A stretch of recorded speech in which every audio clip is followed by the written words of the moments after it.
Grand Rising, Elizabeth. Rising.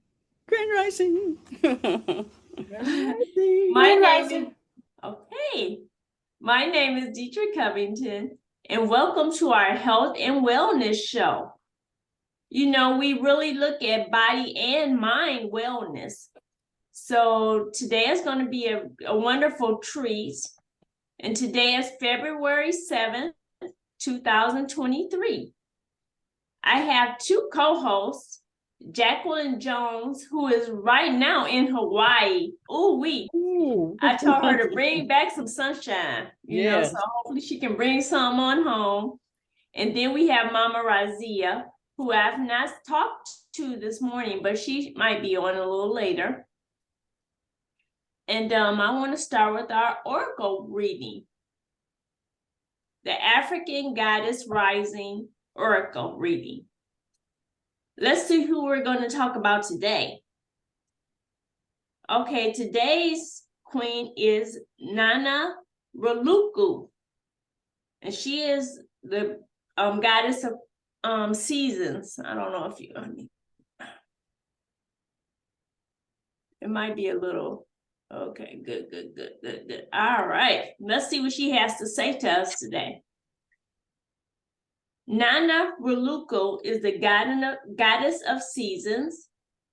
She holds the temple of the Threshold Guardian Temple. And her element is air.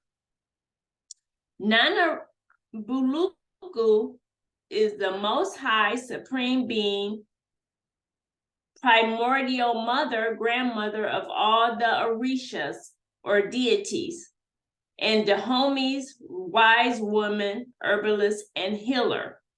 And I don't know if any of you saw the Lady King, Lady Queen movie recently? What was it called? Woman King. Thank you. Yes, the Woman King, right. Mm-hmm. And they talked about the Dahomey tribe. So this is what they're talking about here, is that Nana Baluku is the Dahomey wise woman, herbalist, healer. So that just brings back to me that movie that was profound. I thought it was pretty good. It's a relationship to this deity. Okay, and Nana Baluku's guidance is, you have entered a new cycle that is very old. Allow yourself to become present. Trust in divine timing. Don't be in such a hurry. There are no shortcuts here. Wow. That was very profound. Yeah, that was cool. Let me read it one more time. You have entered a new cycle that is very old. Allow yourself to become present. Trust in divine timing. Don't be in such a hurry. There are no shortcuts here. And the embodiment of this reading is, are you ready for a new beginning? You are in or entering a new season that will force you to evolve. This is a time of major transition. Ooh, I can feel that presently with myself, you know, becoming a new caretaker.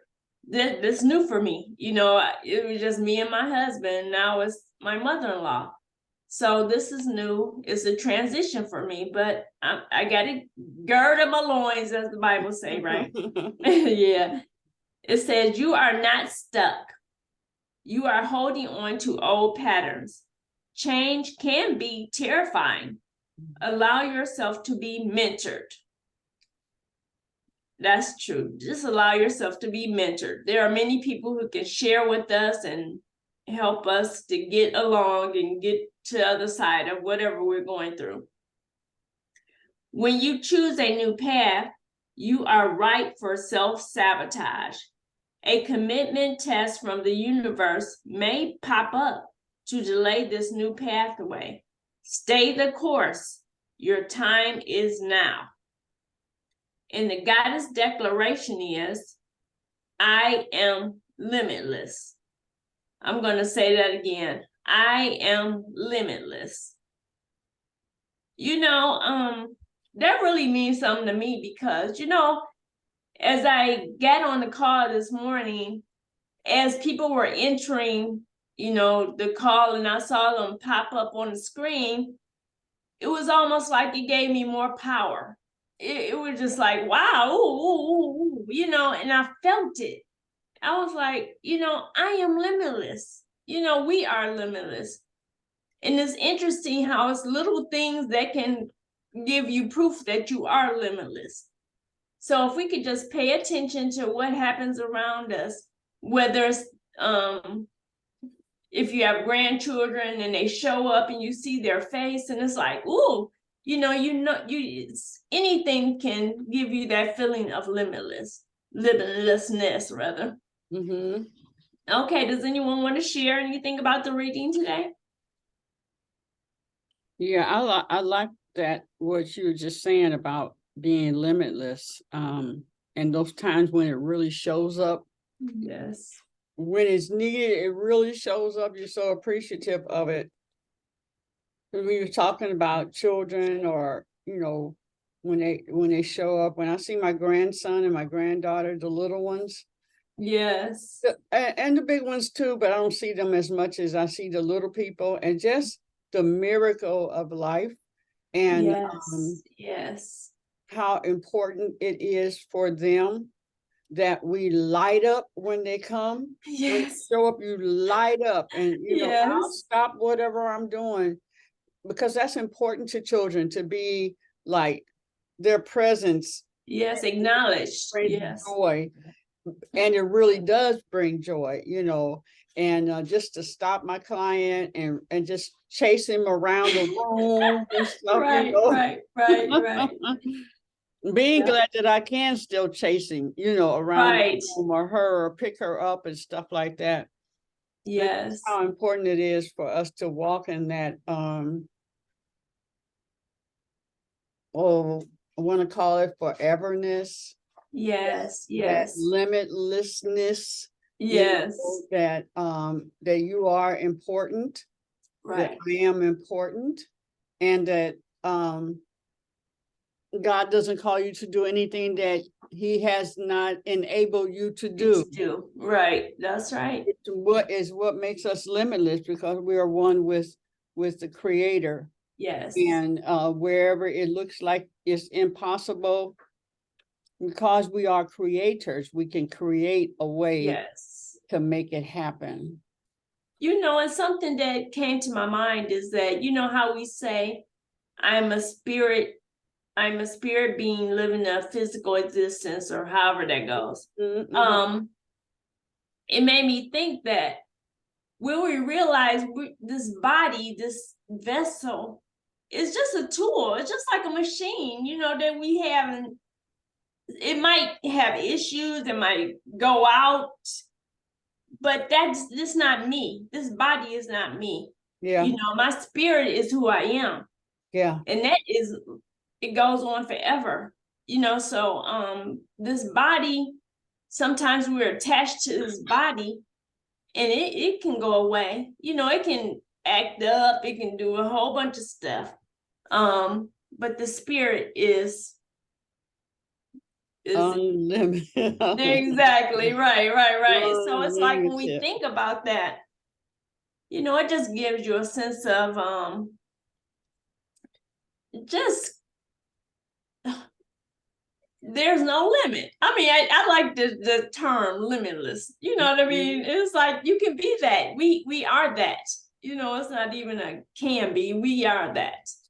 Yeah, you know, Deitra, there was some Facebook or something where they were showing a baby, a baby sitting in the baby chair to eat. Okay. And then when they zoomed in, the baby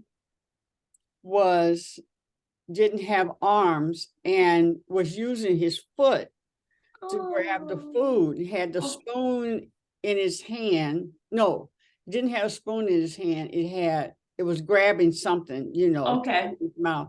put one in his mouth with his foot, put one in his mouth, and then had to readjust the other piece. And with his other foot was told, he just readjusted the other piece and put it in his mouth. Wow. So the whatever you have that you can use, you use, right? And whatever you don't have, you don't have it to use. So you and we want to say, I want to say we adjust. Yes. But yes. that is his reality. There was never an arm. Right. So he didn't have to adjust. He just used, I need to pick this up. So he just picked it up with what he had to work with. Yeah, we kept going. That's right. Just like when you see people who don't have arms or legs, and they use their mouth and use their tongue to do things, and it's because that's what they have. Right, exactly. And they don't let it stop them. You know, it's like, I'm gonna go do what I gotta do, regardless if something's going on. Look at him back there dancing. Oh, but he got a sore throat. You said that's the throat. It has nothing to do with the rest of the body, Grandma. Yep. But that's you why know, I said you can. We look at. I mean, that is normal. A person that only has 3 fingers. Yeah. It could be just him in a world of 5 fingers, right? Right. Or I can have 5 fingers in a world of 3 fingers. Right. That's right. So what is normal? Right. You know, I guess where the population is the most, there's more of this and that, but then that's not even true. That's true. I just put something in what Viola Davis is saying about inequality as far as being paid and such. Yes. And you compare it, she said, you know, you compare it with men, but in her world, in our world, it is even that, like, I'll just use her, what she was saying, that she's got Grammys, Emmys, film, she's done everything, but compared to the white woman, she doesn't get paid what they get, and she's done more than them. Right. Cases. So it doesn't, and you know, just the thing when you think about Detroit is mostly Black, but we still are considered the minority. Right. And that's something. That's right. And have to fight with that, you know, have to come against that and make my stand and stuff like that. But we are, as beings, spiritual beings, we are limitless. Yes, yes, yes. And so you know what happened? Right. Because the other night when I was at the jam session, my mother-in-law, who had been said she has dementia, I'm not claiming it, but you know, she had a good time. She was in her chair. I mean, she wanted to dance. She wanted to get my husband up and dance with her, right? And she would just jam, and she was like, I love this. And she acted like there was no issue at all, no mental issue or anything. She was enjoying the music, the people, everything. And I'm saying sometimes we can be in the midst of something and going through something and still, you know, that spirit in you, it still thrives. It still thrives. Right. Yeah. So that was a good testament for me. It's like yesterday when we all went back to when we were little girls. Yes, yes. And when we came back out, it's like, you know, the remembrance of when we were little, we had no concerns, we had no worries, we were just being children. Yes. Good point. That was, yep, you're right. And then I noticed the difference when we brought up issues. How it kind of switched. Yeah, you right. know, Right. being a young girl. But like you said, that being limitless and living that, being that, Yes. yeah, being that, and we forget that we are, and we forget that we are creators, and just like we created that, we can create something, else. That's true. God has made a way. When one door shuts, another garage door opens up. Right. Even Not bigger. just a window, but a garage door can Right. open up, if we could but see it, I'm experiencing that with the conference. Uh-huh. And the first place we went to, the second place we went to, oh, this is it. Third place we went to, this is it. Right. But it came with concerns, the how can we, what if, and that was all around, finances and such. Yeah. And a location, it's too Right. far, blah blah blah. And then today, I mean, in the end, like we were talking about it, and Mama had said, well, maybe this just ain't it. This is not, how she moved. This is obviously, this is just not it, because especially what I was going through with the last place. And I'm like holding on. No, well, let me at least talk to him one more time and stuff. And then Yeah. to the point where it was not available all the days that we needed. So bottom line is, I went to the place, the International Institute of Metropolitan Detroit. Okay. And where I would have had to come up with thousands of dollars just for the deposit. $100 No, really. for each Oh my day, gosh. just $100. Wow. And so God will meet you within your budget. That's right. That's right. Right. Exactly. He won't make it too much for you. And we'll honor where your head is, I want to, grand, but God knows, God knows your budget. That's right. Exactly. And so that you stay in peace. Yes.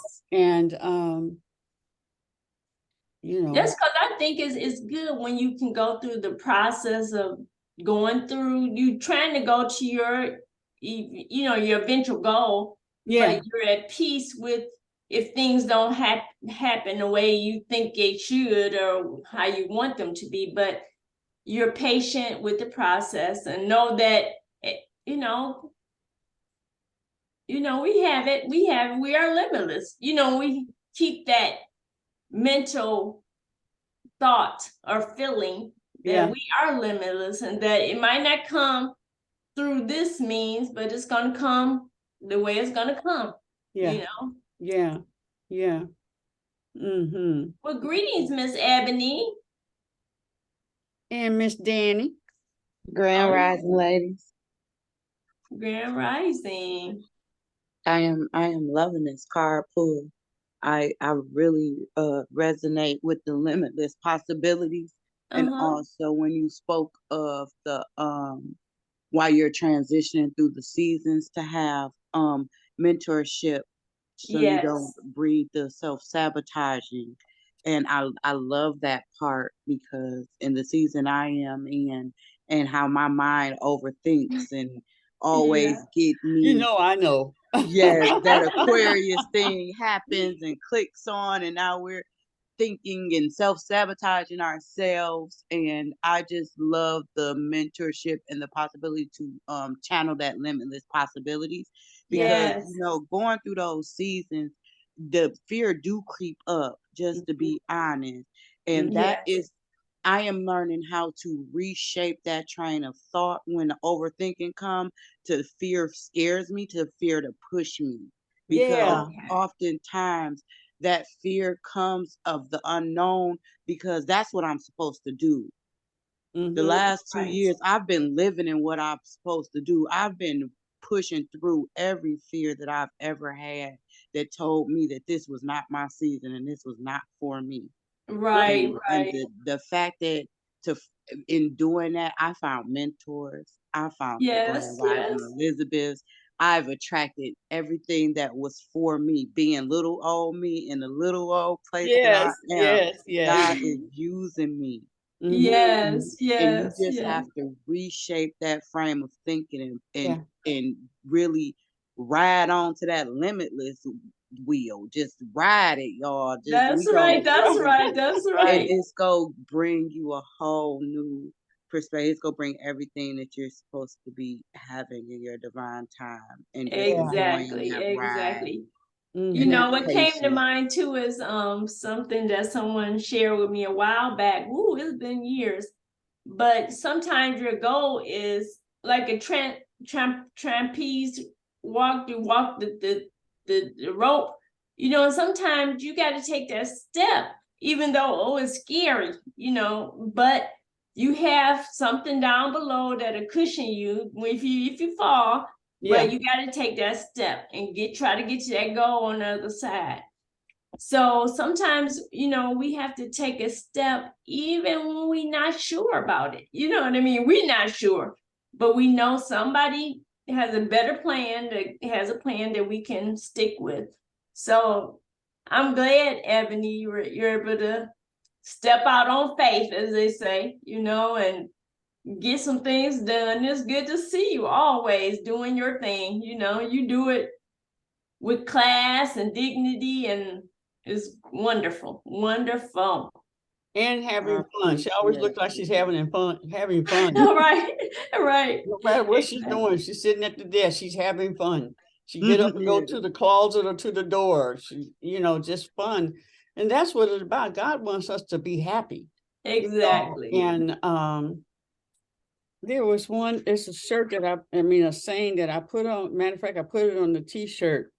Oh, happiness is from within. Ooh, yes, yes, yes. Not looking outside for your happiness, but it's right inside you. It's is. there and it wants to play. You know, Right. it wants to. Right, right. We Mhm. carry it with us. Yep, everywhere we go. Grand Rising, Reverend, and Danny, you want to say hi or? Grand Rising, beautiful people. Thank you. Hi. Oh, Can y'all hear that? Ebony, Yeah. you look so happy. Oh, you must be somewhere. Okay. I hear you whispering. Got you. okay. We got you. Bridget, you want to welcome yourself to us? I am welcoming myself. Right. That card, it really spoke to me because I am in a new season, which is kind of it's a continuation of last season, and especially what you talked about mentoring. My professor took me under his wing last year when I finished my event management program and mentored me.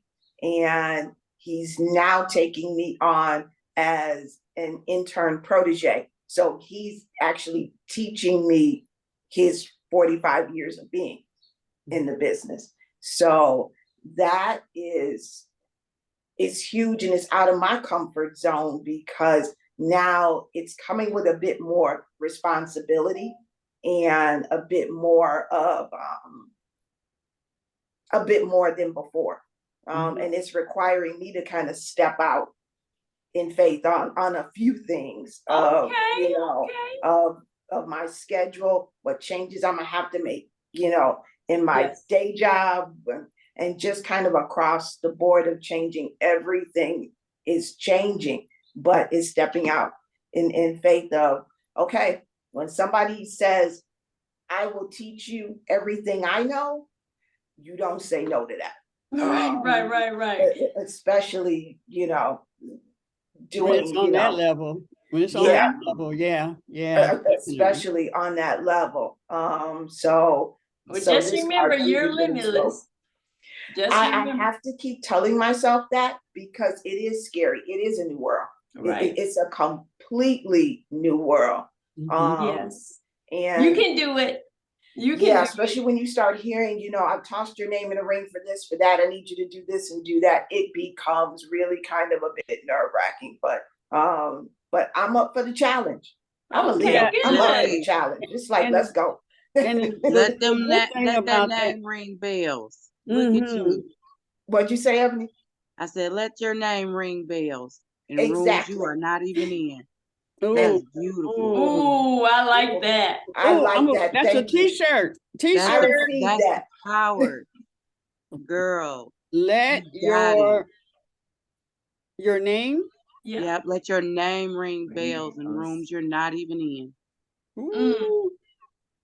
Thank you. I definitely received that because you start to ask yourself questions of Mm. this is completely new rooms with completely new people, completely new levels. And Right. you start to ask yourself, how did I get here? And I always have to remind myself, God put you here. So if God put you here, you sit here and you walk in this room and you act like this is where I belong. And Yes. you walk in it. So Yeah. Oh, I will wow. remember Thank you that. for sharing that. Thank Thank you. you. Thank you. Yeah. Okay, it looks like our guest has arrived. Oh, yay. Let's see, and I want to introduce him properly. Mr. Charles Thomas. Well, let's see. I want to share two things about him specifically. First of all, he works closely with Mary Morrissey. And I don't know if any of you heard of her, but she is a inspirational speaker who has been around for, I don't know how many years, but I'm sure he knows. But she is the co-founder of the Association for Global New Thought with Dr. Michael Beckwith. So I know she works closely with him too. And another thing about Mr. Charles Thomas is that he is let me see, I have worked, he was a facilitator, grand facilitator of the forgiveness ministry at Detroit Unity Temple. And I've worked with him for about 8 years. So I'm pretty familiar with his approach to this. And I am so pleased and honored to, have him with us today because he has a way of sharing that can go to the heart of who you are. And I'm speaking for myself for sure. When he speaks, it really penetrates me. So I'm looking forward to the things he's going to share today. And I want to thank him from the bottom of my heart, Charles. Thank you for being here with us today. And thank you for accepting my invitation. Yeah, and at this time, I'm going to turn it over to Mr. Charles Thomas. Welcome. Thank you. It's good to be here with you all. It's been an interesting morning. This is the third call that I've been on, and for some reason, my computer just didn't want to work at about 7:45 this morning.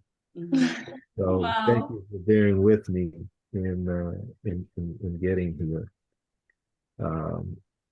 But one thing I believe is that everything is in divine order. Yes. Something going on with you and with me that had a higher divine purpose than me just being here right at 8:00. Right. I'm thankful for that. I feel really, really honored that Deitra would invite me to this group.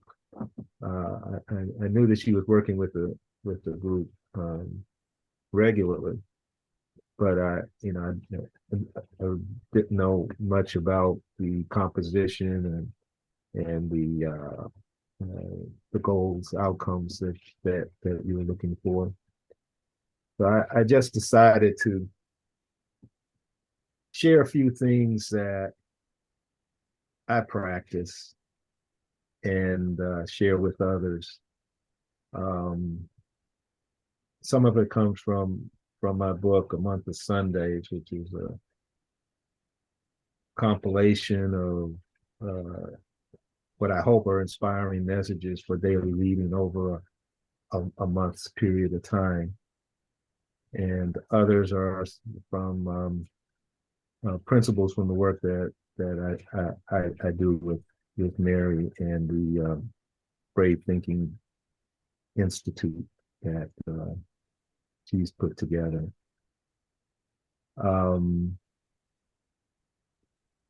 So one of the things that I told Deitra that I would share is a Hawaiian prayer called Ho'oponopono. Have any of you familiar with that? Just want to know how much I need to explain. And We can't hear you, Reverend Omani. Oh, I am Charles. How are you? oh my goodness, I did not reckon. How are you? I am so good. How are you? Oh, great. It's good to see you. I'm excited. Beautiful and beautiful. All right. Yeah. I've heard of Ho'oponopono. Okay. You know, the first person that told me about that was Tara, our mutual friend. And at the time she shared it with me, I didn't get it. It took a few years of thinking about it and then hearing it again before it made sense, and I found it to be useful. I have it right here on my bedstand.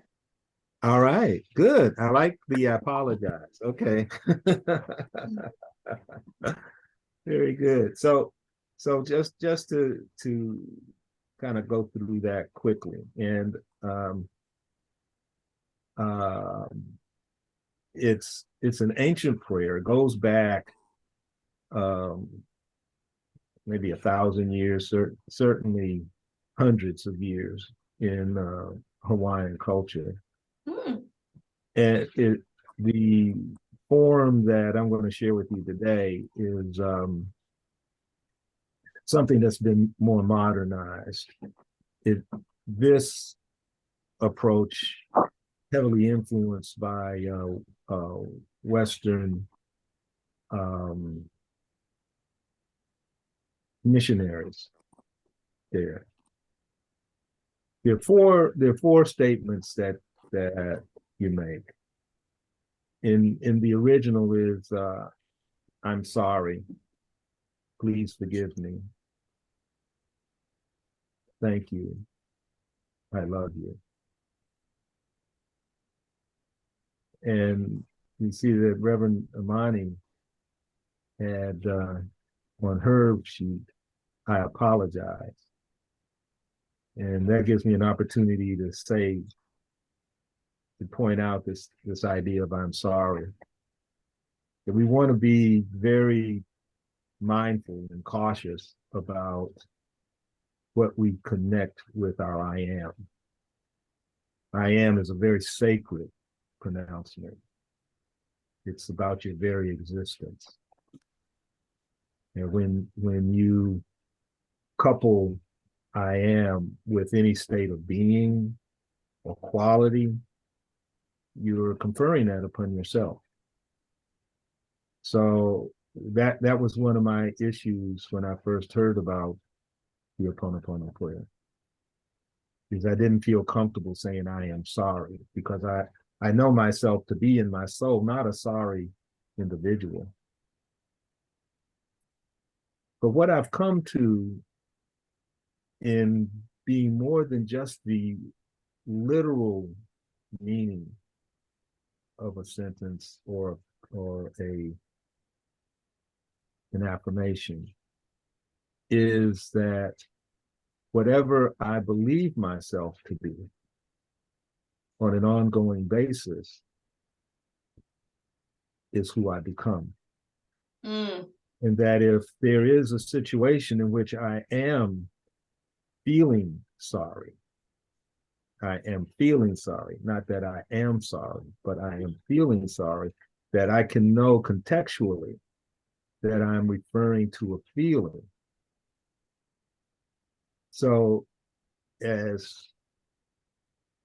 the Reverend has said, I apologize. The bridging idea for me is I am sorry. I step into my responsibility to love. So if I feel sorry, I become responsible and I love. Yes, yes, yes. So you want to feel that. You want to be honest with your feelings. You feel what you feel. Yeah. But your feelings are temporal. Right. They aren't permanent. You don't feel the same way all day long. All right. Every time you become aware of a feeling, you have an opportunity to shift it. Unless you're so connected to it that you have connected it to your sense of identity. So if you have been under the influence of people who demeaned you as a child, never saw any worth in you, or maybe they did, but they just never reinforced it. You may have taken on a belief in your not enoughness, or in some way being fundamentally flawed. And if that's the case, you can change that. Yes. By becoming familiar with who you really are. Amen. And that's a process. That's a process. So you can apologize, say, I apologize. You want that to have some real meaning for you too.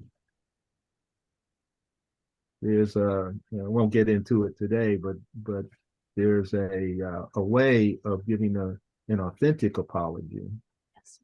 as opposed to a perfunctory apology, where you know the person is upset. I apologize. And they're still feeling the way that they're feeling. But what you want to do is get on to the next thing. I apologize. I already apologized. What's wrong with you? That's not an apology. Right. An apology is to let the person know that you have felt their pain, their upset. Right. That was not your meaning.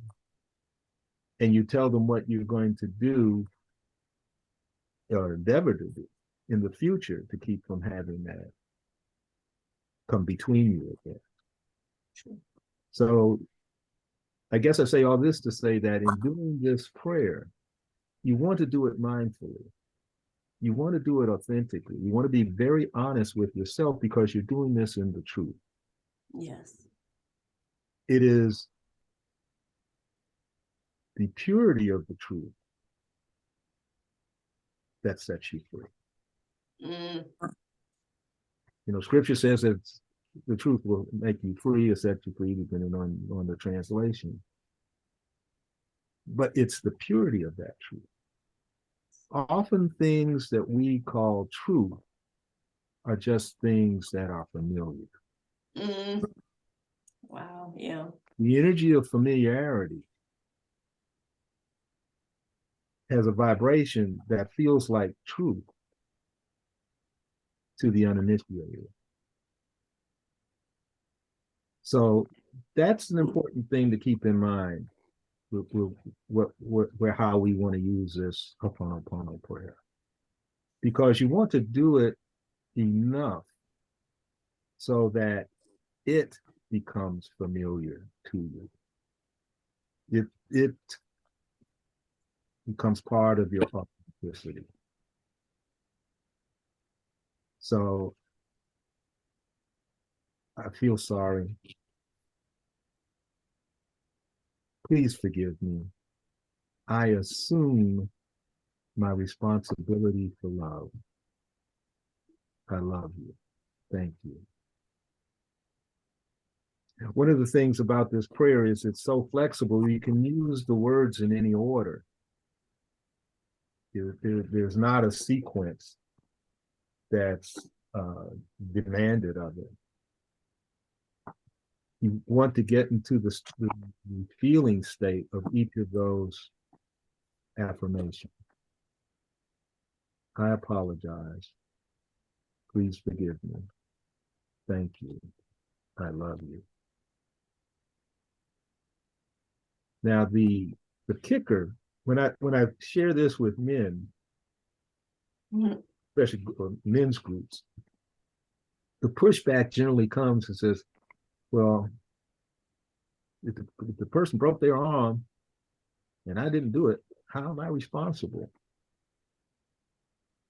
So here's the belief system from which this comes, and you may not feel it. The man who's credited the most, Dr. Hugh Lin, is now deceased, but I listened to his teachings about it quite a bit as I was trying to endeavoring to embody it. Would say that I think he went through training with the foremost practitioner in Hawaii with this 3 times, quit 3 times before he sat through the whole course, because these things were just bumping up against his paradigm. He's an MD, a psychiatrist, who used this process to heal a ward of patients in the criminally insane ward for the Hawaiian mental hospital. And you can read about that online. It's very amazing. The more I found out about it, the more I could see how it happened. The way it's generally told, for the shock value of it, is it's like he was just saying this prayer over and over, and then wow, miraculously, these I think there were about 9 or 10 people in that ward were healed or released. The only one that stayed incarcerated was an Army officer who, under the influence of PTSD, killed a person in manslaughter in an outbreak of rage. He was put in a mental institution rather than convicted of a crime. Once he took ownership of responsibility, and he was pronounced cured, he said he would serve his time. Wow. That's how profound this could be. So, and the reason I'm going into this in this much detail is because the context that we're using here primarily is about forgiveness, but this can also be used for healing. That if you have someone that's ill, you can hold this, and here it's not an apology. This is where you may feel empathetic if you don't want to say sorry. That I feel your grief. Please forgive me. Why would you want to be forgiven for that? You want to think about that. That if you have any belief that disease has a power of its own, that even God can't change. You might never admit that you believe that, but if you search yourself, you may. Oh, wow. So you use this time to search yourself, and Dr. Hugh Lin would call that cleaning. If you want to clean that out of your consciousness, that's why you ask for the forgiveness, for having that thought. Okay. A great example that might resonate with you is the idea of global warming. Each of us, I would say, in my belief, contributes to what human beings are doing to cause global warming. You know, we aren't running gasoline refineries, but we're driving a lot of cars. Right.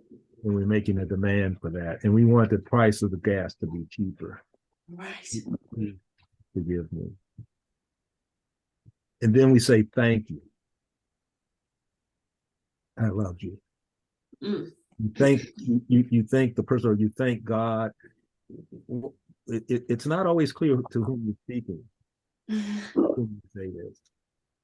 What I hold is for the soul of the individual and to the highest authority, the supreme being that transcended self. That thank you.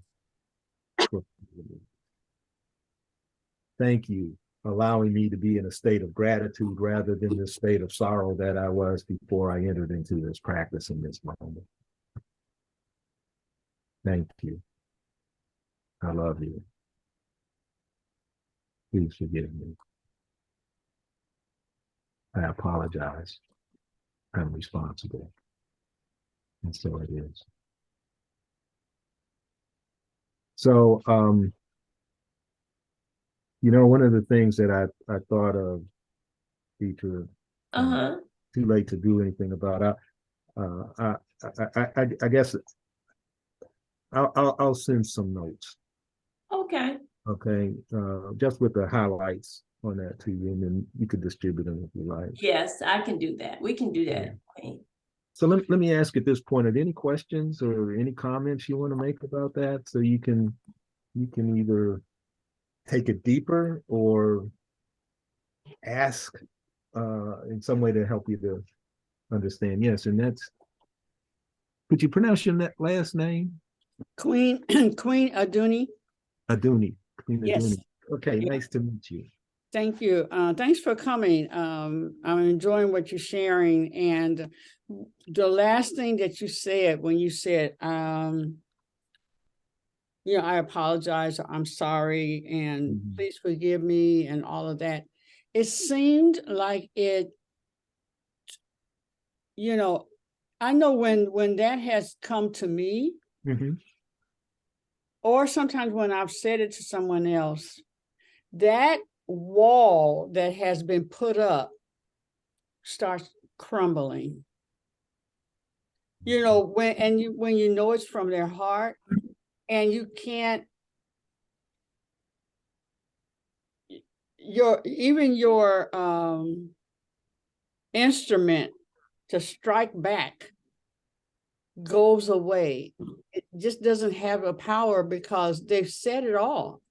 And when you feel it, there's no argument or anything. It just like dissolves, especially when you know it's from their heart.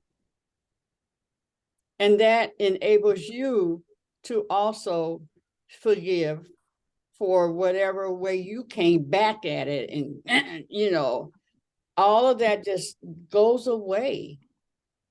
You know, the power of love, the power of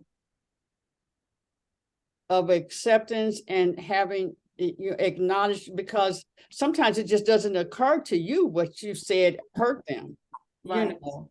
And when it's like, wow, I didn't know what I said had that type of impact on you. It wasn't meant to be like that, or maybe it was in the moment, but just that you acknowledge that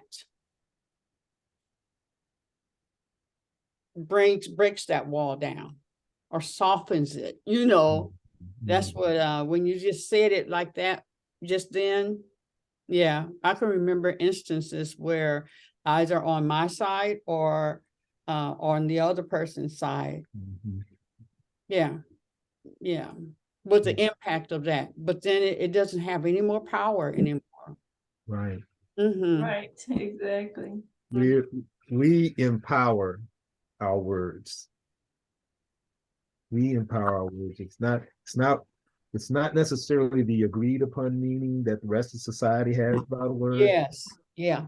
What we mean by that So we may be saying words that are meant to be loving, but from a spirit of hatred or separation, and that's the impact that it has. Mm-hmm. So this clearing that we do in the practice of it is what makes all the difference. It allows me to, you know, in a Christian context, behold the Christ. In a Hindu context, the Namaste. Mm-hmm. That I behold the divinity in you. The divinity in me meets the divinity in you and blesses you. Yeah. It's you're doing that as a practice, not just as a saying. Yeah. Mm-hmm. Yeah, thank you. Okay, yes. Let's see. I wanted to share that when you shared the last little piece, when you talked about if you have a condition or something in the body that's happening, that this prayer can serve as a way to communicate with the divine on how things are going. That was profound to me, because I never thought of a prayer being used from that perspective. So that was wonderful. Thank you for sharing that. And then you just mentioned clearing. Mm-hmm. And what came to my mind was Ron Hubbard. I don't know if you've heard of him, but for some reason that his work around clearing came up. And I'm not sure if you're familiar with him, but Ron L. Hubbard. yes, Yeah. that's right. I don't know why I saw a correlation there, but thank you for sharing what you did. Okay. You're welcome. You're welcome. Anyone else? Oh, yeah, right. Okay. So Mhm.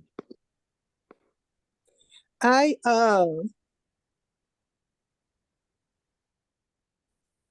this is Omani. I just wanted to share that at the point in my spiritual journey where I ran into this principle, I was at a very low point. And so as I continued to work with it and study it, because I was so low, saying I'm sorry was like felt like the feeling was I was getting punched down lower. You know what I mean? Sorry. I'm like, okay. Yeah. I can't be sorrier. Okay, than I feel right now. Right. And I actually put in front of it, I apologize. Yeah. And then after that, after I apologize, then I can put it on my little board. Then I say, I'm so sorry. Yeah. Please forgive me. Right. And so that's how that got there, because if I could apologize, that would leave me an opening to then, flatten the feeling out till I am so sorry that happened, or that's happening to you, or even for myself, that's happening to me. Right. So that's why I put in I apologize first, because it gave me power to step in forgiveness. Right. Yeah. Yeah. Right. Yeah, that's very intuitive. Very intuitive. Yeah. I came around a little different way, just kind of a logical thinking way. Mm-hmm. You felt your way to it, Yeah. because well, the little bit that I know about you, since we go way back, is your empathy, your being able to feel into a space and be able to calibrate that energy. So some people are more that way, others are more they call it left brain, right brain, more left brain, the right brain being the sensitive, artistic, empathetic, the left brain being more rigorous, relying on the intellect. And we really want to use both together. It's a both and, not an either or. Star? Oh, wait a minute, I just want to say one more thing. Charles is so awesome. You just gave me some insight into something because like I call them my superpowers now, because I do feel it. I can feel space. That's like, some people can hear it, some people can see it, right? But and mine is inside of feeling, right? And what happens is a lot of times when I feel it, I'm straight up about it. You know that about me too. I'm straight up about what I feel. People try to talk me out of what I feel. Right. And I become more adamant that you can't trick me. Because when I feel it, I have to honor it, Yeah. right? I honor it because that's my access into the divine, right? So I have to honor it, and it's yeah, it gets me in a lot of trouble because I'd be like, Right. you can't trick me. So yeah, saying that they gave me some insight into some things. So I appreciate you. I'm so happy to see you, and I love you. Thank you. Thank you. Thank you. Thank you. Okay, Star. Mr. Thomas, thank you for coming and explaining. I'm stuck and I need you to help me get unstuck, so that I can really focus on this, what you're saying about the prayer. Because when they say prayer, in my mind, you're talking to God. That you're explaining it, you're talking to people. So can you help me get stuck just help me get unstuck, if you understand what it is that I'm saying. Okay. Well,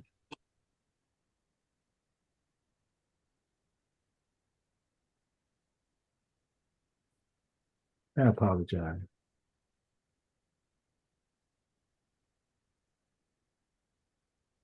I step into my responsibility to love. Please forgive me. Please forgive us, all of us, who have contributed to the kinds of thoughts, feelings, or beliefs that allow you to feel stuck.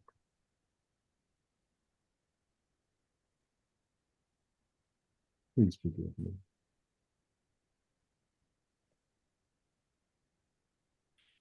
Thank you. I love you. I love God. I love that part of God that is in you, the part of you that's in God. That the divine is in us. Our minds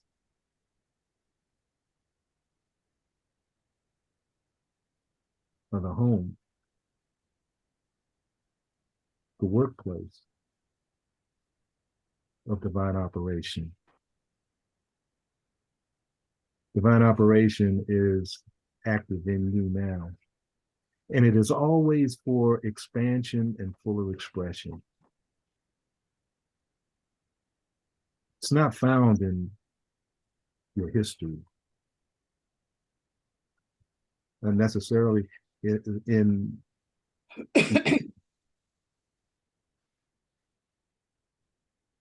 but it comes out of that by an orderly sequence of growth, a divine order of the spirit to become your truth in the physical world. That's true for me, and it's true for you. So now I know and remember with you that this is the truth, and before anything else comes into your mind that would perpetuate the thoughts and the feelings and the beliefs that you had that are causing this obstruction, this constriction in your consciousness that has you stuck, before that rearranges itself to act or pretend to be the truth, you grab onto the real truth.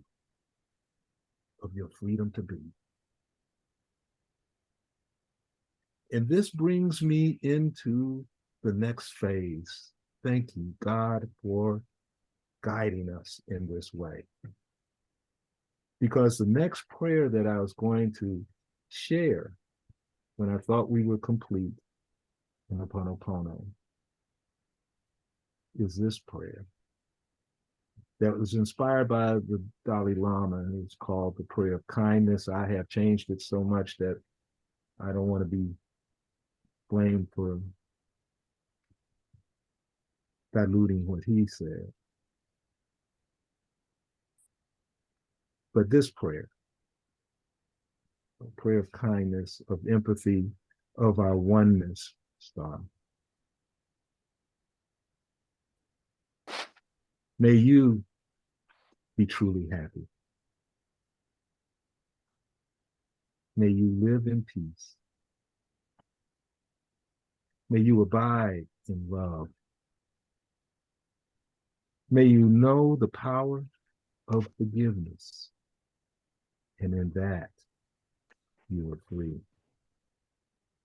Free from all of the constraints, the half-truths, the outright lies, the false conditioning that has put you in the place that you're in now. You are free from all of that. Free to be who God created you to be. Free to soar with eagles and commune with angels.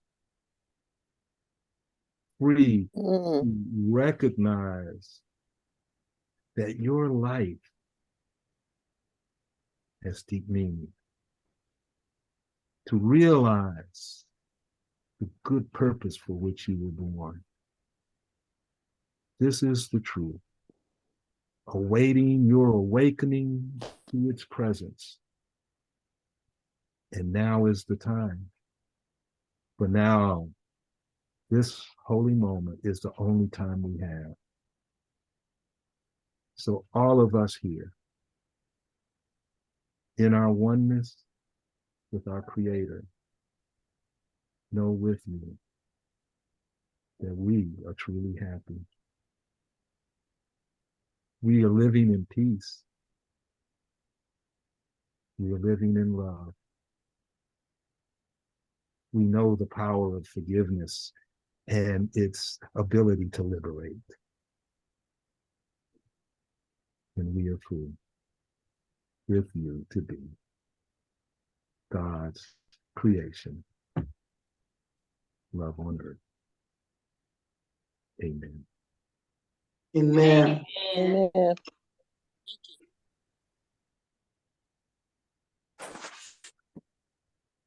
Mhm. Thank you for that. Star and Danny put something in the chat for you, for all of us. Okay. Thank you,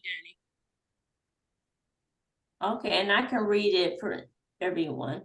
Mhm. Beloved Star, we must believe the notion that everything we say is a prayer and can create our reality. So create from the words we speak with divine intent. Praise God. Yes, yes. Thank you, Mr. Thomas. Oh, you're welcome. You're welcome. I just want to say to Donnie that on my first call this morning with a group of prayer chaplains, and that was the content of our conversation about praying unceasingly. That every statement that we make, is it worthy of a prayer? Would that be resonant or admissible with divine intent? Wow. Yes, yes. Thank you, Donnie. Any more comments? Anyone have any questions or something they want to share?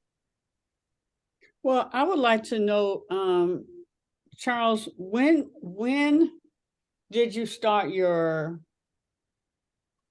intentional journey? When I would say it was probably when I came to Detroit in 1978. Up until then, I was very committed to a science-only view of the world. Mm-hmm. Although I will say that ever since I was a child, my father was a minister, and I didn't go to his, well, visited his church, but he and my mother agreed that I'd be raised in her church. And I always had some feeling about spiritual things, but I chose to become an engineer because he was a minister, and I will say,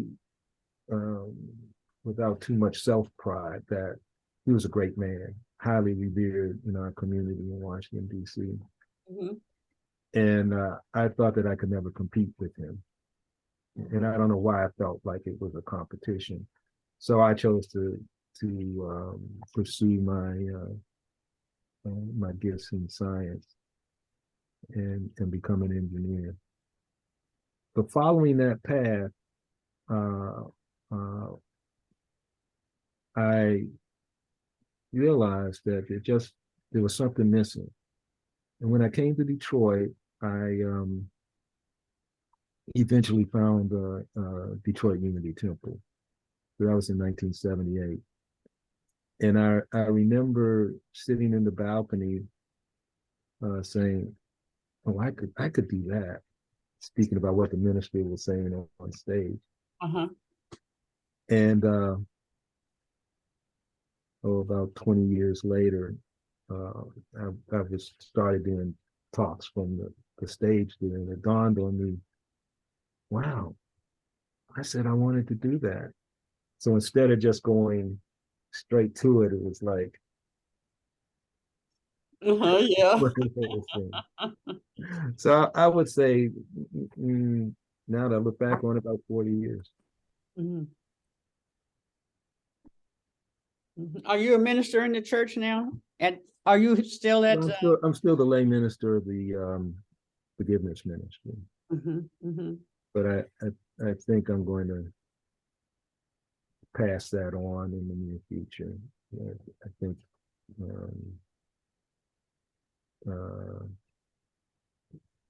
well, anyway, that's Yeah.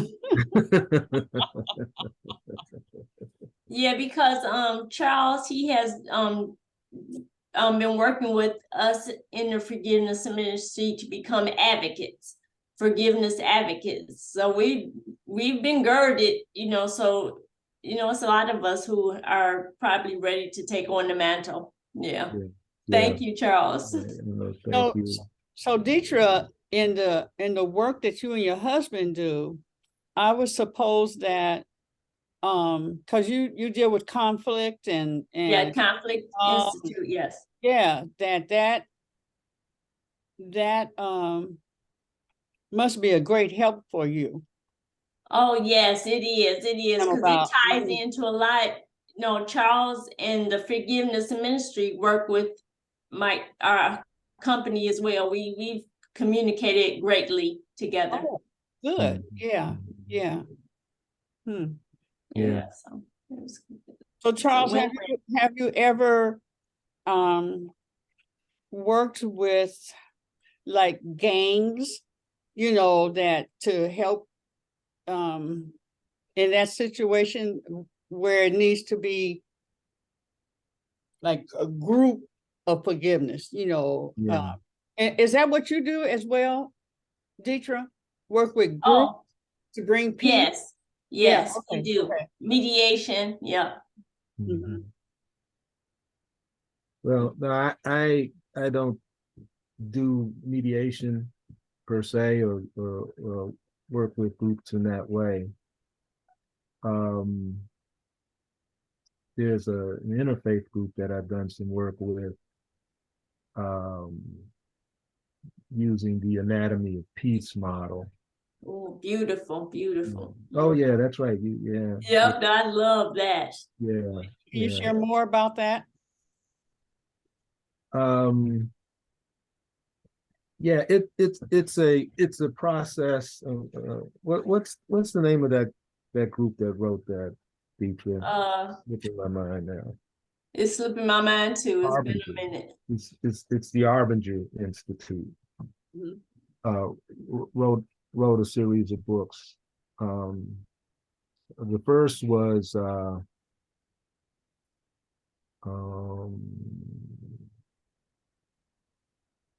about self-deception, and it was written for a business environment, how to get harmony in the workplace. Then they wrote this book that Deitra and the rest of us studied about the anatomy of peace, which was designed more for families and individual use. The underlying message is, how do we relate to each other as individuals, human beings, and not objects? Mhm.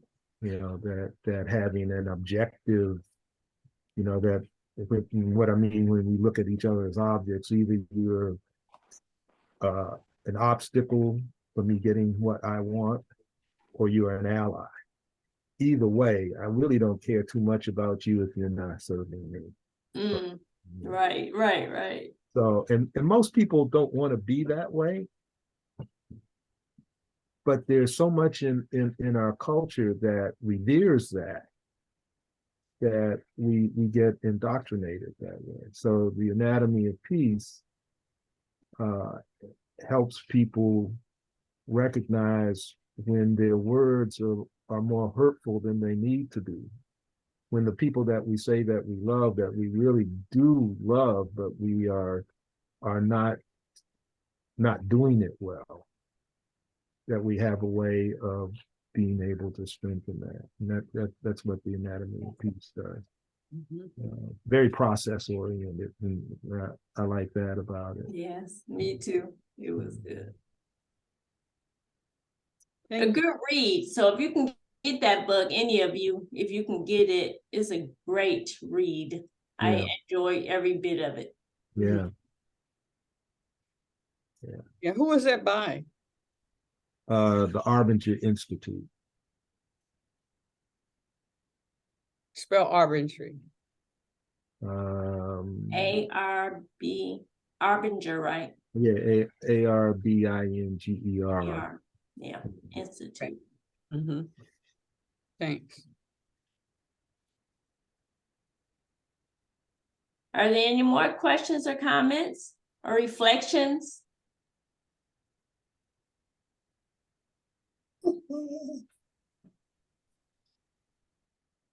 Okay, Mama Evelyn, how you doing over there? Just soaking in everything. Okay, all right, okay. Yeah, I find it sometimes challenging to come up with, because I started with Reverend Armani, I started a 5 things I'm grateful for and 5 things that I want to forgive myself for each morning.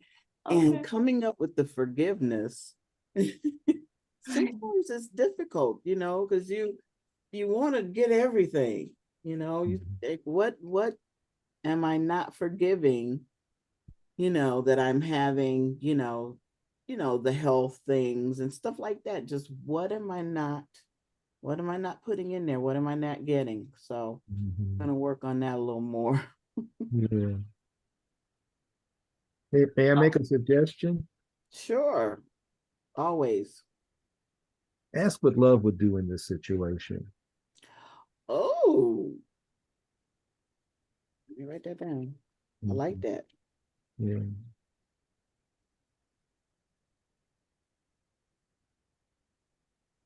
Sometimes the questions that we phrase in the negative actually push the answer away.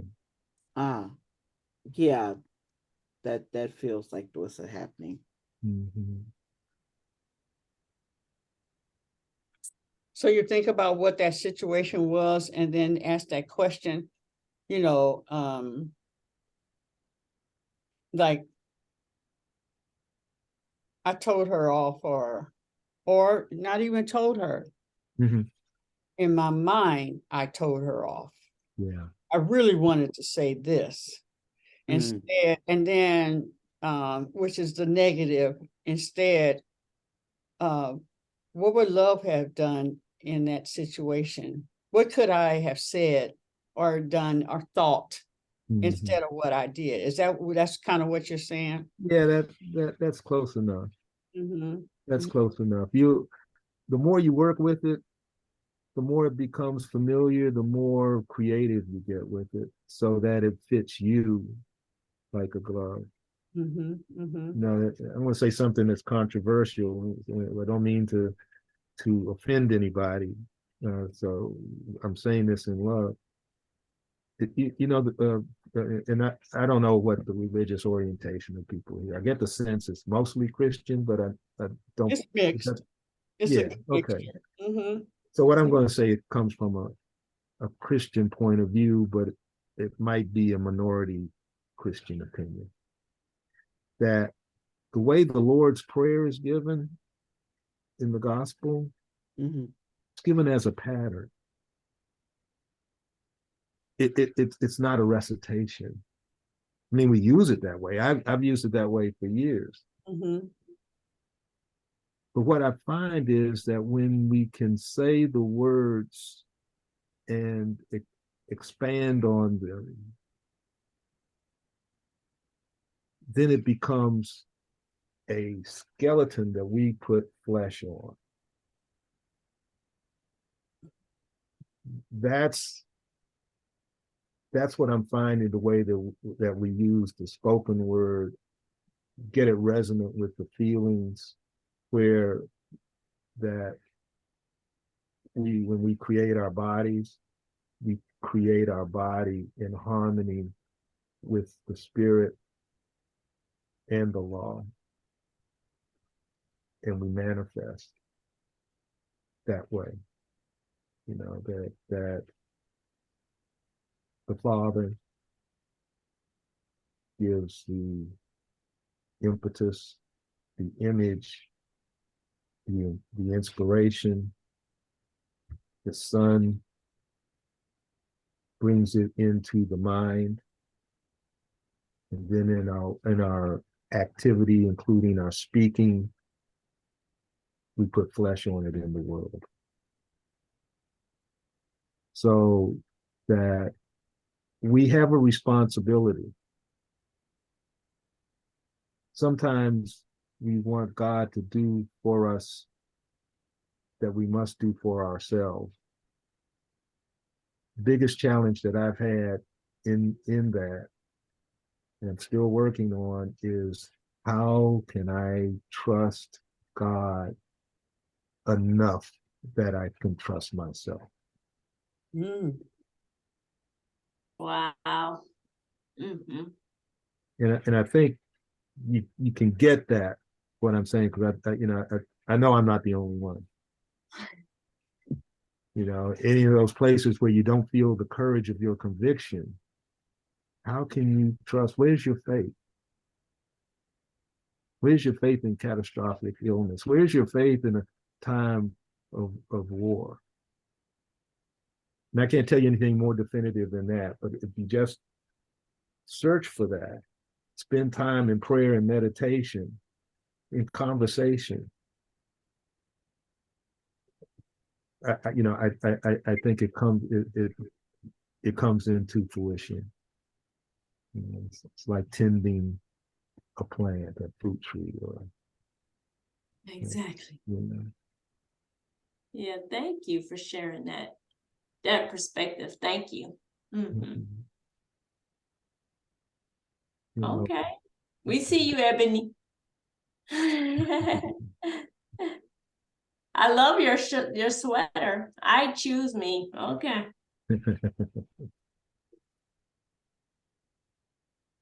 Well, let's see. Is there anything else? Well, I want to thank you, Charles. This has been profound.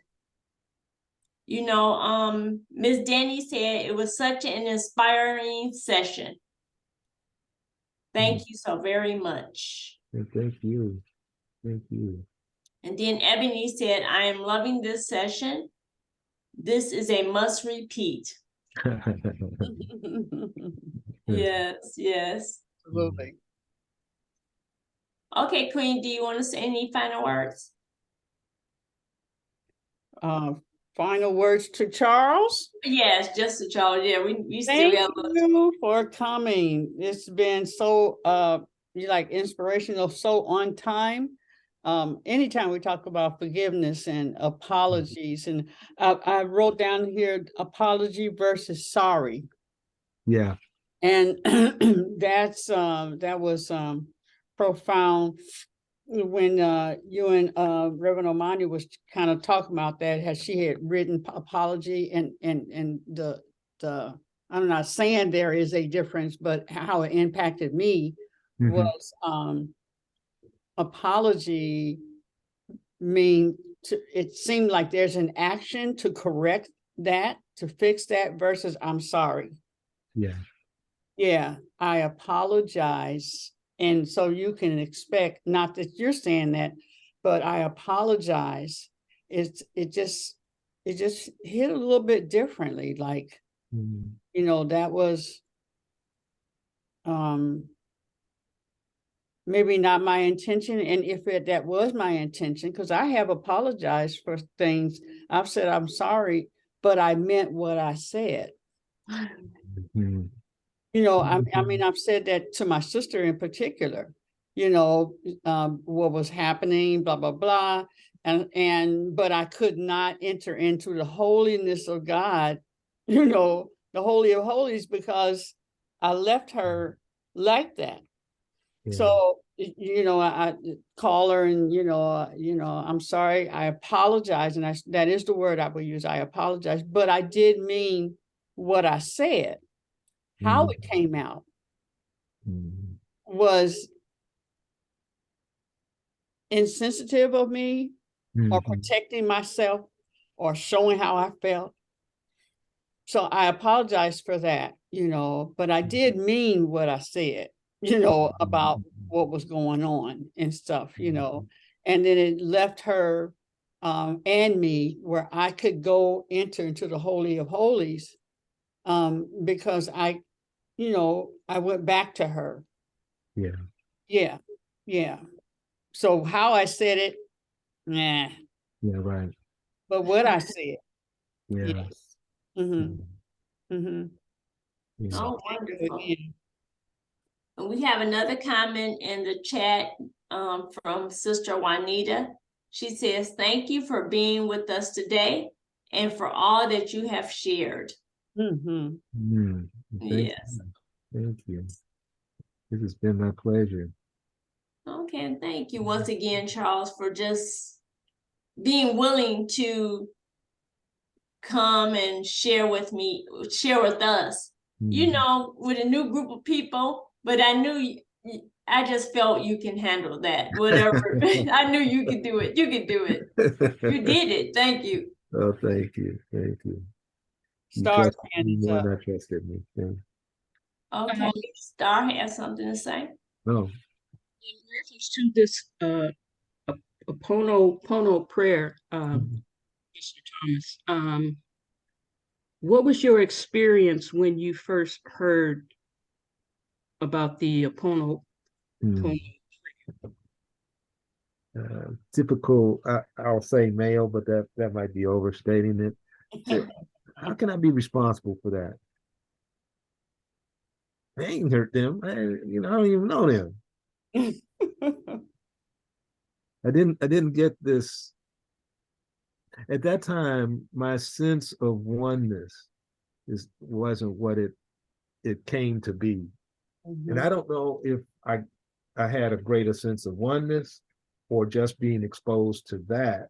The more I heard about it, I realized that would expand my relationship with other people. You know, the universe is vast. There's so much that we don't know. We don't know what we don't know. So to think that you know it all, at least for me, is very presumptuous. So when I got humble enough to feel like, I could be contributing this to their pain in ways that I don't yet understand. Yeah. I don't want to do that. Even if I don't understand how I'm doing it, I don't want to do it. One of my precepts is everyone I influence, I bless. I don't want to influence anybody by a curse. Yeah. Or demeaning them in any way. Mm. And I know I'm not perfect at it, but that's my North Star.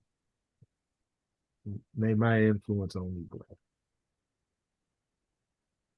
And that's part of the forgiveness advocacy motto, is that all of us need support. All of us think we're less than we really are. And that the people who advocate forgiveness, advocate spiritual justice, that's what we're committed to. Do no harm. Yes, yes. And then Sister Lakeisha shared, thank you for sharing. Specifically, ask what love will do. When you can ask ourselves that question in regards to different situations. So yeah. Mhm. Yeah. Mr. Thomas, you have made a big difference in my mind. Sweet. Oh, wonderful. Thank you so Wonderful. much. Thank I will continue to pray your freedom. you. Thank you. Yeah. Thank you. In fact, let me put that on my prayer list today.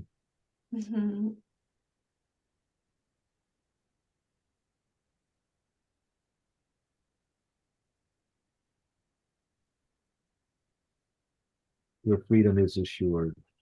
yes, yes, yes. Your unstuckness. Yeah, right. All of our unstuckness. That's right. That's right. That's right. Oh, yeah. The reading this morning, Deitra was sharing about being limitless. Oh, yes. Yeah. And definitely the ability and the sensitivity of apologizing and being sorry, and coming back with forgive me, and I love you, and thank you, because that that thank you makes you present that you are not perfect. So thank you for this experience, so that I can see where I can grow. Yes. Even if you're not quote unquote guilty of that, but when we share, like the more I'm learning from the Course in Miracles, that we are all one. And if you hurt, I hurt, even if I don't feel it, we are all one. And until we all are one in peace and love and harmony and all that stuff, there's something missing. There's something, that we can all work on in, and we all, that we all get there together. That's right. That's right. We all get there. Nobody's, no soul left undone. I don't know the other word. Right. Yeah. That is important, that everybody smiles. Yeah. Yes. Yeah. Mm-hmm. Yeah. Okay. Are there any other announcements, Queen Aduni, you want to share about just for the about the Elizabeth Um, hmm, announcements. Let me see. I don't know about tomorrow. You know, we know we have Mama Head. Is that what you're talking about? Those types of announcements? Yeah, exactly. Yeah. Mhm. There will be a meeting tonight at 7 for everybody. We're going to talk about the event in the new location. I'm going to go and secure for the conference. Charles, we're having our Elizabeth Visionary Conference. And Oh, just to share with you, Elizabeth is a principle that was given from Dr. Miles Monroe. Do you know of him? no, I don't.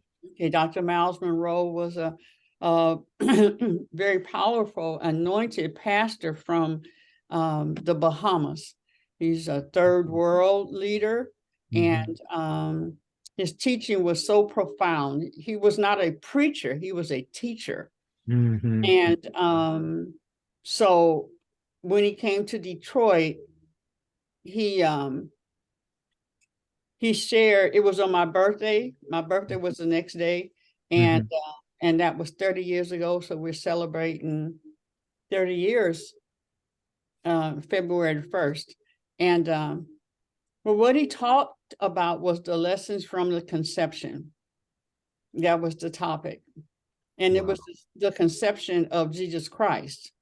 Yes. And that our visions and our dreams how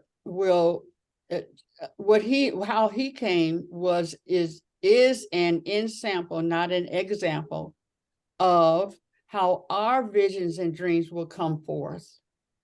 And so he gave 20 principles that you can look into your life and say, I'm on this number right here. That's where I'm at, you know. Yeah. And ensample being exactly like. So one of the things that when the angel said to Mary, you know, you're going to have this baby, and she said, well, how? You know, so the Holy Ghost is going to come on you and da da da da da. And he also said, oh yeah, and your cousin Elizabeth is also with child. So when Mary went to see Elizabeth's baby leaped. Yes. And so you want to be around Elizabeths, people who cause your baby to leap, and you cause their baby to leap. I So love it. this is all about and going through those processes and those principles. So you want to be around people who understand what you're going through because they're going through. And those who don't understand, they can cause you to abort the baby.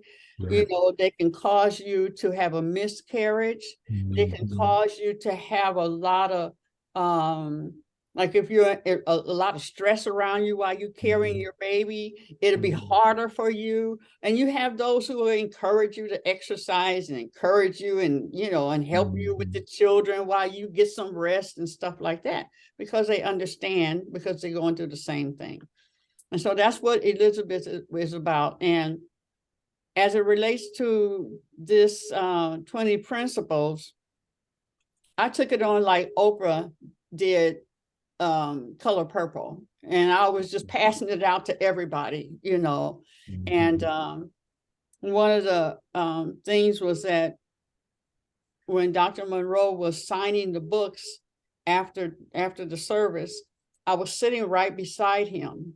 He's standing, and somebody comes by, and he knew me, right? And she says, what are you doing sitting there? Why are you sitting there? And he looked down at me and he said, that's because I'm her Elizabeth. Which is so true. And so since then we've had conferences and gatherings, and though men like you are my Elizabeth. But we focus on the female energy of Elizabeth. Wow. Yeah. So I just love the principle of that. And I know that it's good. And I know when I speak to people, as all of you do, you know who's your Elizabeth.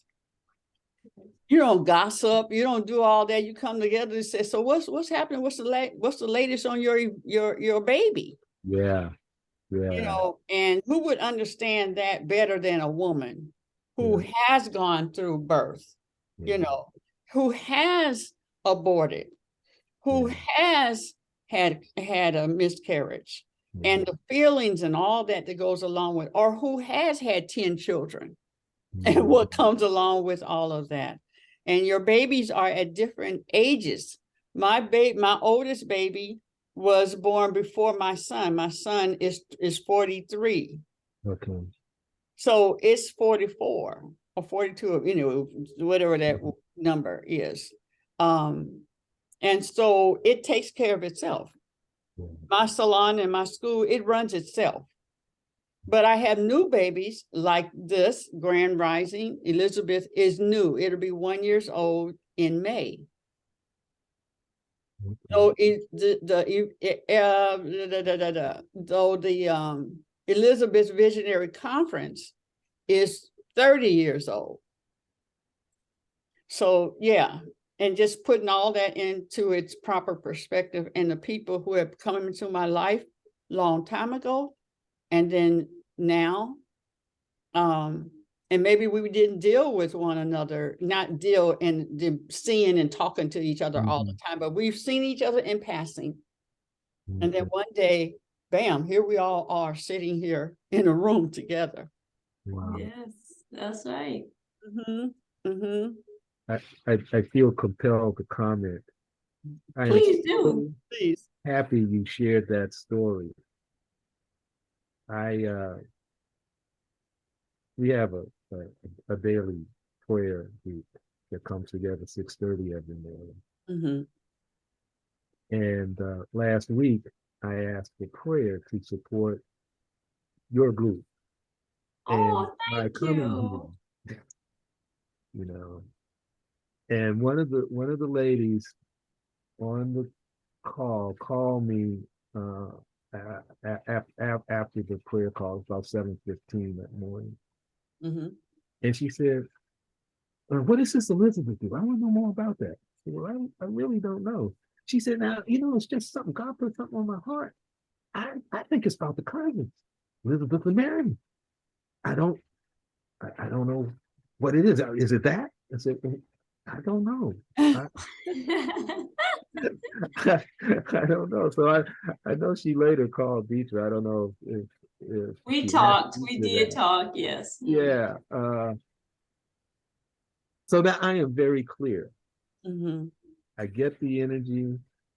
I love the idea that it is genderless. That some of the work I studied with Barbara Marx Hubbard about the divine feminine, the feminine, that after the age of menopause, that there is something that male and female energy still brings into the world that is of this nature. It's not a child of the flesh. It's a child of spirit.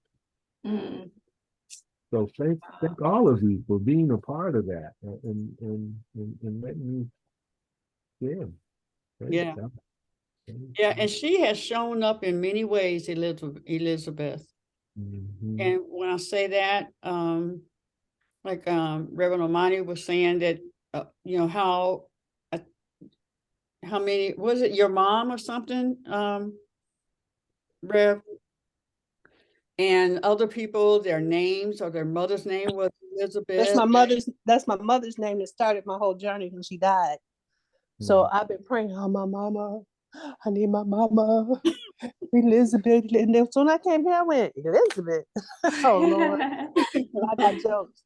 And then a bunch of them on here are mama head, mama. Right. I'm like, oh my God. It's like, okay, here go your mamas. Which one you want? Here go a whole computer full of mamas now. There you go, right. It was like, God was like, leave me alone about that now. Hear that? I done So, answered your prayer. yes, yes. And so it shows up in so many ways and so many diverse ways, you know, like they're all spiritual teachings is many different ones here, and we honor one another in that. And we talk about any and everything, any and everything. And sometimes it's a pause for tears. Yes, Sometimes it's yes, a yes. pause for jumping up and down. Mama Het is not on here right now, but she's that one who will jump up and down, run around, feet up in the air, you know. Yeah. If she came in the room walking on the ceiling, we would not be surprised. You know? Right, yeah, right. But So true. the sharing is so delicious. Matter of fact, Charles, I refer to it as being in the kitchen. Yeah, we all live in a mansion, right? And we all have our rooms. Mama Het calls it an apartment, mansion, we have our own apartments, but I see it as a mansion, and we all at 8 o'clock, we know that the breakfast is going to be ready. We go down to the kitchen, right? And every day there's a different teams that are preparing the food for us. So we go downstairs, we get in the kitchen, and you know, in the kitchen, you're talking about everything, right? Right, right, right. Some are talking about what their day is going to be, and some are talking about the issues, and some need to be hugged that morning, and all whatever it is. But at the end of that 2 hours, and some pop in, they pop out, they pop in, they pop out, you know. But you have that when it's time to go, you're ready for the day. Yes. Take it on, you're ready to kick some booty and do some healing and refreshing of helping others. And then I always see myself that, you know how you get off the table, I mean, the meal was just delicious, and you gotta go. And you start leaving, then you see that piece of bread still there, that syrup on it or whatever. And you say, hold on. I just gotta get that. You eat that, you say, okay, I can go now. Okay. You know, that's the impact of Elizabeth. And yeah, you get a little laughter in and get some sayings and all the different personalities that are on here. Yes. And yeah, that's the joy of Elizabeth being together for me. And I believe for everyone else. You know, and I just wanted to share that even though this is Dr. J, we call her Dr. J in love. Her name is Dorothy Jenkins.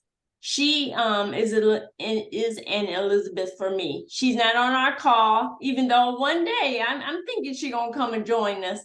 But there was another sister on here, Sister Danny. She got off, but I know her through Dr. J. I know Charles Thomas through Dr. J. She brought me to Forgiveness Ministry. Yeah. So she is truly an Elizabeth. So I'm holding a space for her because she's coming. She's gonna be here, and you guys are gonna meet her. I know it. I feel it. But I thank her. You know, in my spirit, I thank her for bringing you, Charles, here, and Danny, if she was still here, Sister Danny. But that's how it works. You know, it really does work that way. People come in your life and they do different things. So I'm thankful for that. Yeah. So you're welcome to join us anytime. Okay, well, I have the number now, and it's in my Zoom. Okay, good. It is Monday through Friday from 8 to 10. I didn't know that it would be this long. I did not know, Charles, how, I'm sure I've experienced, but on this level, how organic the Elizabeth is, the whole concept. And I intentionally stay out of the way. not get my flesh and my thoughts and what I want, but to be very sensitive to the Holy Spirit, because that's how it came. I asked God to give me a birthday present through this man, through what he says. We were sitting on the edge of our seats, everybody in there. We was at the Holy Ghost Full Gospel Church, Reverend Bishop Corletta Vaughn. And my goodness, that everybody walked out of there just changed. Yeah. With another concept. And I get excited when I see I'll tell them. Yeah. When I'm talking to them, they ask about Elizabeth or whatever, where that come from and stuff. When I talk to them, I said, I'm your Elizabeth, because I know I'm an Elizabeth. Right. I said, and I know you are, because your baby is leaping. I can feel it, because they smile, they like the concept, and they start talking about, because what I'm birthing right now is blah blah blah blah blah, So just being able to be that for somebody is such a blessing. It brings such joy to me. And then for God to have created this platform, I stay humble with this. And I don't want to get in anybody's way to get what they need from me or any of the others. From you and what you shared today, that was important and timely, because God is timely, right? Even though he's not in time, or she's not bound by time. They know what we're dealing with. She knows what we're dealing with and stuff. And so I find joy in that. And I said, when it started, and I said, I don't know why I didn't start with like one day. Why did I start with 5 days a week? Right. Because they're different hosts every day, and they bring something different yet the same. And then I said, start. She was Pam then, just Pam. So did I just give myself a job? Right. Because my job is to turn the Zoom on, make sure everything is working and stuff. So I appreciate every sister and every brother that comes on. We call y'all eye candy. Yes, right. Right. Yes, eye candy coming today. With some wisdom. Yes. And Mama Evelyn, your hair is gorgeous today. You got it all pumped up and stuff, Thank you. So but Charles, other than the ministry, are you retired? What do you do, or what have you done in your work? Oh, well, I'm retired now. I retired from Ford in 2005. Okay. And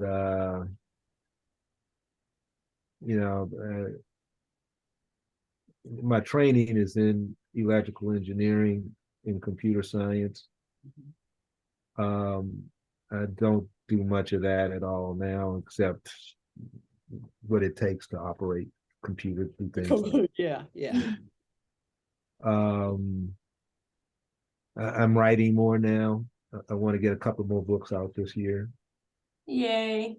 And what are the books you have out? Well, the book is A Month of Sundays. A month, okay. Practicing Sabbath in every day, like you guys do 5 days a week.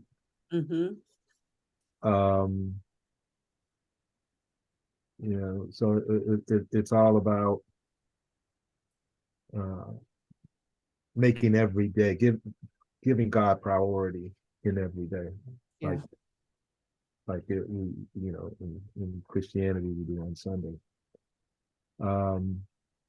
But working on another book well, I don't know if it's going to be a book or a course in it's called The Spirit of Opulence. It's a set of insights from Thomas Trollard's essay, The Spirit of Opulence.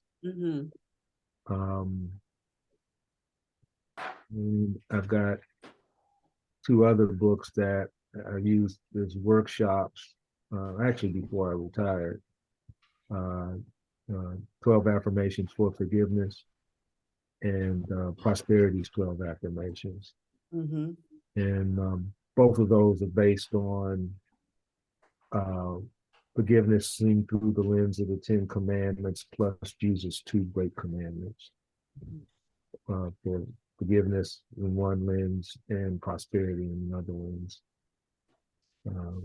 And basically it's a compilation of affirmations and practices that one can do to help embody it, to really let it take root in the soul. You know? Nice.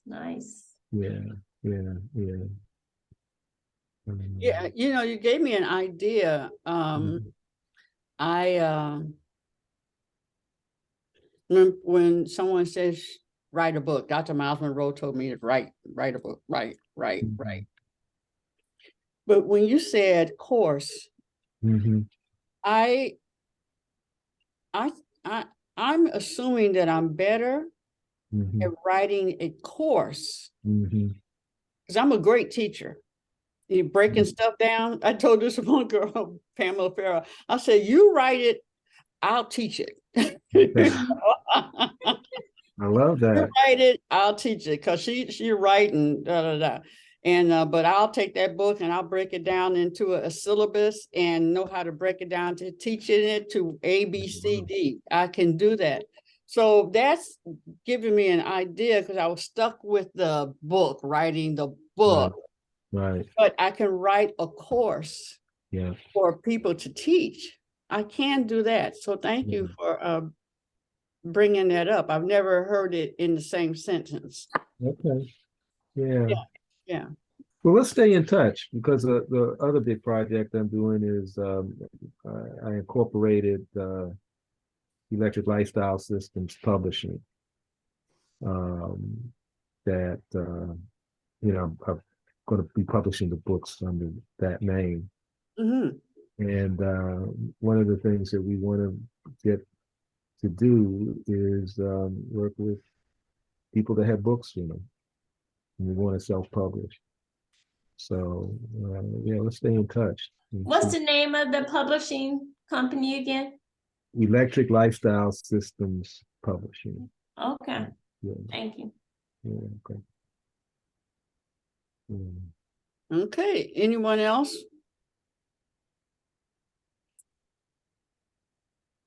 I'm kind of curious, Mr. Thomas, of your view on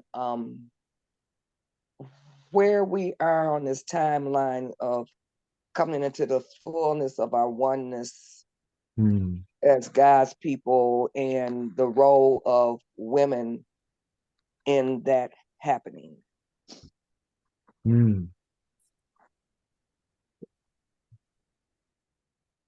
Well, I guess the most honest answer is I'm not sure. Somebody mentioned earlier in the call about God and time, that God is outside the time construct. Yeah, we as human beings, by the nature of our design, are part of it. But there's still a part of us that is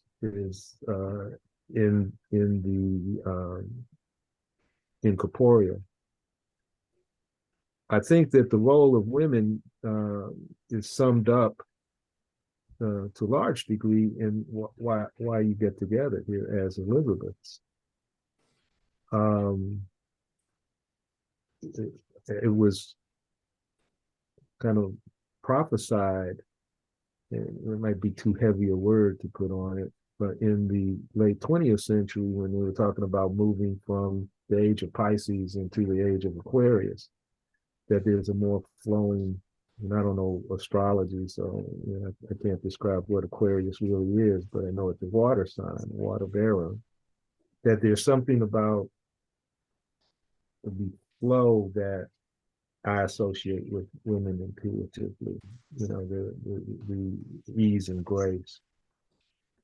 What we're moving away from, I believe, inexorably actually, is rigidity, and it has to be one way, and we'll fight to the death to keep it that way. And I believe that people of peace, male and female, have a larger role to play in the influence of the powerful, their sense of conscience, their sense of oneness, and I think we have a responsibility to come out of the trance of lack and victimization to embrace our power. And I feel like the work that Deitra and Terrence are doing, and you're doing, and there are other groups that I know about are doing that it's happening. We don't hear about it in the news. And most of us in America, in Michigan and Detroit, believe what we hear on the news. Even if we disagree with it, we believe it. And if we relate to the truth in that way, that truth becomes the circumstances of our lives, even though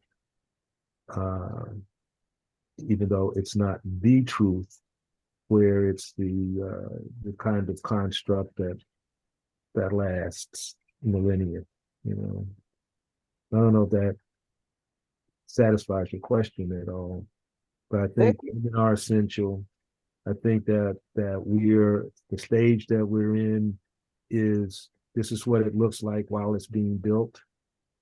The house doesn't look like a home while they're digging the foundation for it, or just putting up the walls for it. I think I don't know if we're beyond the foundation, to be honest, right now. But I think groups like this, where say two or more gathered together in the name, in the energy, in the spirit of love, peace,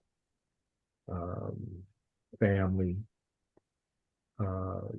those institutions and constructs that bring people together, because it's not the Lone Ranger syndrome. It's got to be. I'll say this. This year, starting in 2003, the affirmations that I say multiple times a day is that I am, we are, God is. That's all I need to focus on now. I am, we are, God is.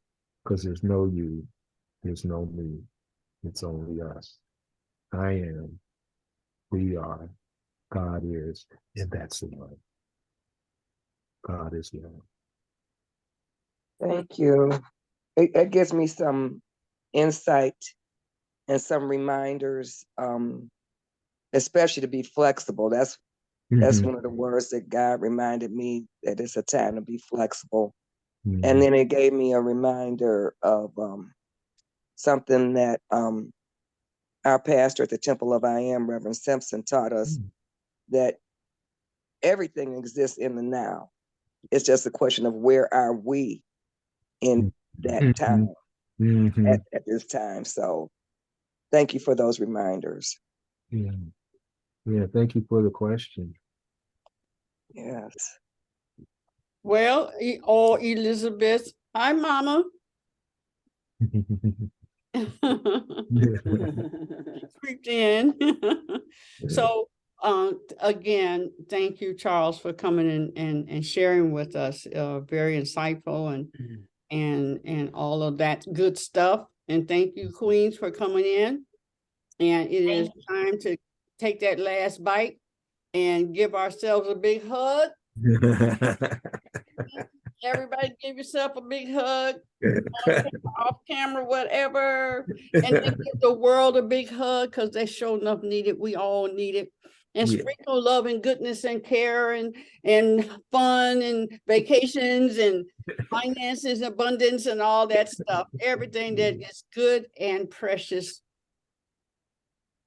And have a myth day. Make it fun. You too. You too. Thank you.